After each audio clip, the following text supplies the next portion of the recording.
नमस्कार दोस्तों, रामगढ़ विधानसभा उपचुनाव में एनडीए प्रत्याशी सुनीता चौधरी को काफ़ी बढ़त मिल रही है, जिससे उनका जीत निश्चित हो गया है।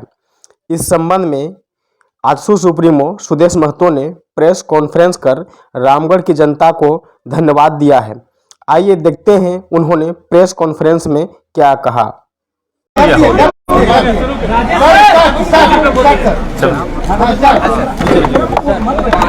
सर विजय रथ बोले कोई एक ये रिकॉर्ड टूट गया। विजय रथ था, काफी बड़े किस तरीके से आप देख रहे हैं?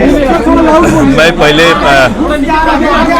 आपके माध्यम से मैं रामगढ़ की जनता का जो वर्तमान में मिला हुआ परिणाम जो सामने आया, जो रुझान आया, उसके लिए आभार व्यक्त करता हूं, धन्यवाद देता हूं।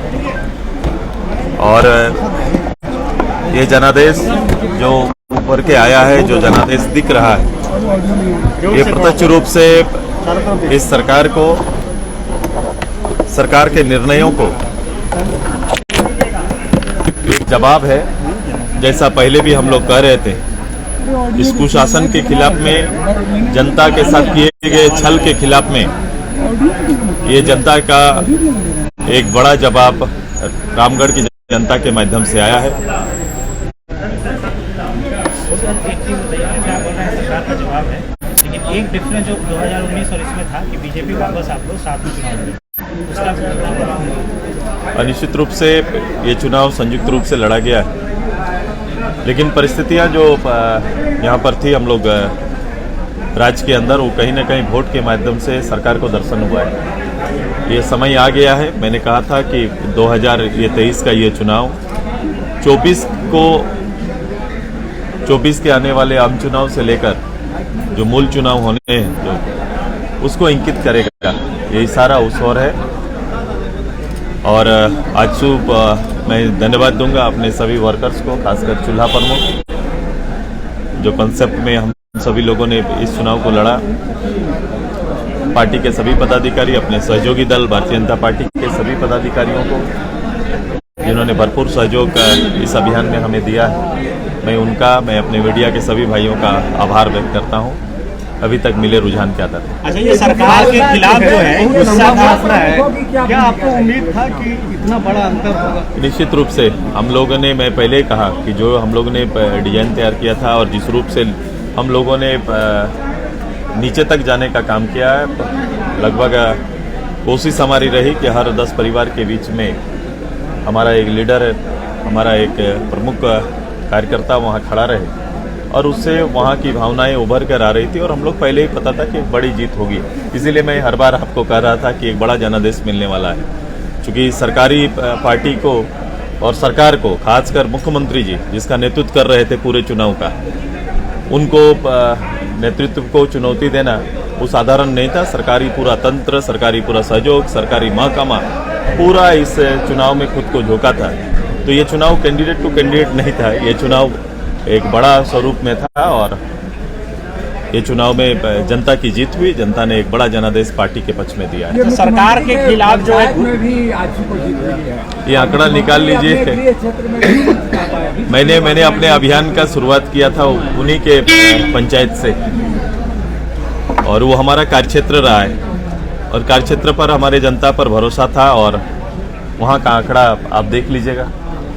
अच्छा, अब ये सरकार के खिलाफ जो है युवाओं का गुस्सा जो था नियोजन नीति रोजगार को लेकर, लग रहा है कि उसका फायदा मिला आप लोगों को? देखो, हर चीज़ों, देखो झूठ की बुनियाद पे खड़ा ये गवर्नमेंट था। मैंने शुरू ही कहा था, इसकी बुनियाद झूठ से बना हुआ है, और वो दिख रहा है। जैसे जैसे समय बीतेगा इसके कलर छूटते जाएंगे। और आज देखो, जब भी मूल विषय पर, जैसे नियोजन जैसा विषय, स्थानीय जैसा विषय पर आज गवर्नमेंट को वापस आना पड़ रहा है, और देखेंगे इसके निर्णय आएंगे, तो कहीं ना कहीं जिसकी बुनियाद झूठ का होगा वो मंजिल बहुत ऊंचा नहीं जा सकता है।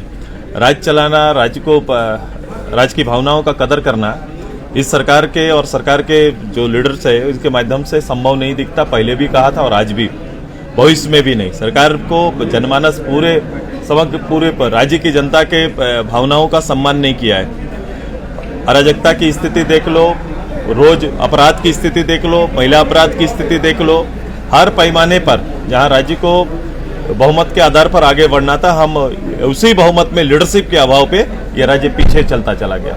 अच्छा, आपने चूल्हा प्रमुख को टारगेट किया गया था मुख्यमंत्री की तरफ से भी, लग रहा है कि वो जो कॉन्सेप्ट है चूल्हा प्रमुख का वो काम आया है? मेरे पार्टी का एक निचले लेवल में हम लोग ये पहला पार्टी है जो कमिटमेंट के साथ राजनीति कर रही है। हम लोग ने एक नया लाया था और हम लोग ने नया हमारे पार्टी में ये कॉमन पर्पस ये चल रहा है अभी।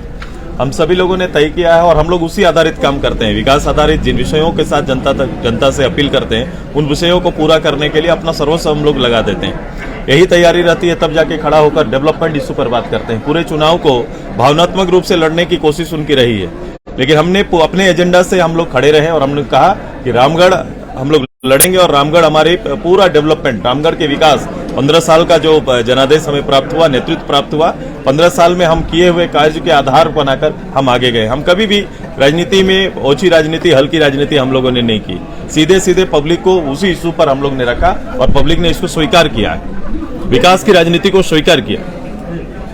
कुछ बोलना चाह रहे थे? ये चार जो चुनाव हुआ था, उपचुनाव जो भावनात्मक दृष्टिकोण से लड़ा गया, ये पहला ऐसा चुनाव है जिसमें उसको मुद्दा लाया गया था लेकिन सफल नहीं हुआ। इस पर क्या कहना चाहेंगे? पिछले 4 चुनाव निश्चित रूप से भारतीय जनता पार्टी का हमारा प्रत्याशी रहे थे, लेकिन ये चुनाव अभी माहौल चीजें बदली हैं और हम लोगों ने चीजों को रखा है। प्रस्तुति उसी रूप से रही है और संयुक्त हम लोग अभियान में रहे और अच्छा जीत हुआ। 24 को किस तरह से देखते हैं आप?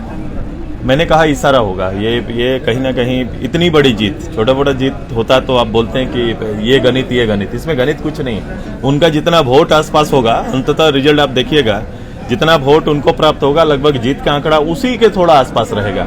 हम लोग ने अपना टारगेट खुद तय किया था, पार्टी ने तय किया था कि अब की बार 1.5 लाख पार। हम लोग ने हमारे चूल्हा प्रमुख के साथ हम लोग सामूहिक शपथ लिए थे कि इस बार का पार्टी का टारगेट होगा कि हम लोग 1.5 लाख आंकड़ा को छुएंगे और लगभग आप अभी देखेंगे जब आएगा परिणाम पूर्ण तो हम उसी आसपास में रहेंगे। अच्छा,